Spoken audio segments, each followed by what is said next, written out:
The overall amount of heating that goes to your radiators is controlled by your heating programmer and your room thermostat, but you can also adjust the amount of heat on your radiator by the thermostatic radiator valve, or TRV. The most energy efficient setting is around 3, and you will hear a click when you set it at this level.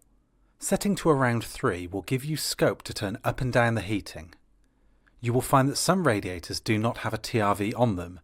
This is because they are in the room where the thermostat is. Your radiators can also move slightly from side to side. This is because the pipes are flexible and the radiator is on hinges. Be careful not to lift the radiator off the hinges when moving. If your radiators aren't heating up properly or they have cold spots, you might need to bleed them. A radiator will need bleeding if it has air trapped inside, as this air stops the warm water from circulating around your radiator. This can make the radiator cold in places, normally around the top. You may also need to bleed your radiator if it's making a banging, flowing or gurgling noise. It is recommended that you bleed your radiators once a year, even if they are working properly, as this will not only keep your house warmer, it will save you money too. To bleed your radiator, you will need the radiator bleed key provided to you.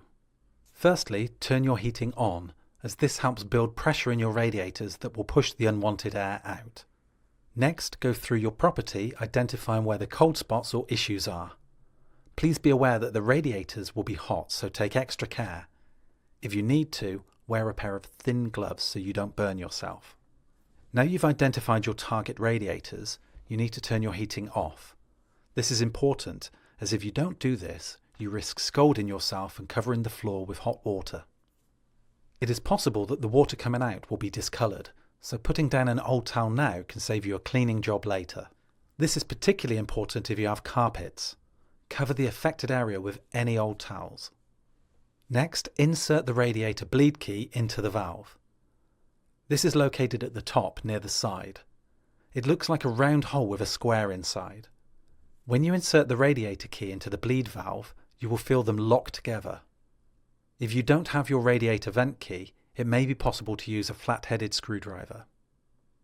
Making sure you have a cloth handy to soak up any water and protect the wall, carefully turn the valve anti-clockwise, only about a quarter of a turn.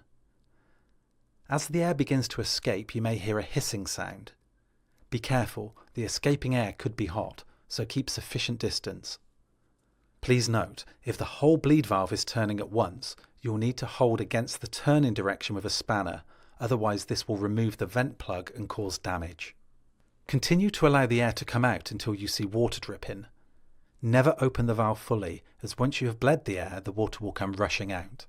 Once all the air has been released, wait for a steady stream of water without any spluttering before closing the valve in a clockwise direction. Make sure you clean up any spilt water, wiping down the radiator so it doesn't rust. Repeat the process for any other applicable radiator. Once you have completed the task of bleeding all your radiators, the pressure on your boiler is likely to have dropped. Check that the pressure is still within the recommended amount, normally 1.5 bar. If the pressure is low, you will need to repressurize your heating system. Please see the corresponding video for more information about repressurizing your boiler or cylinder.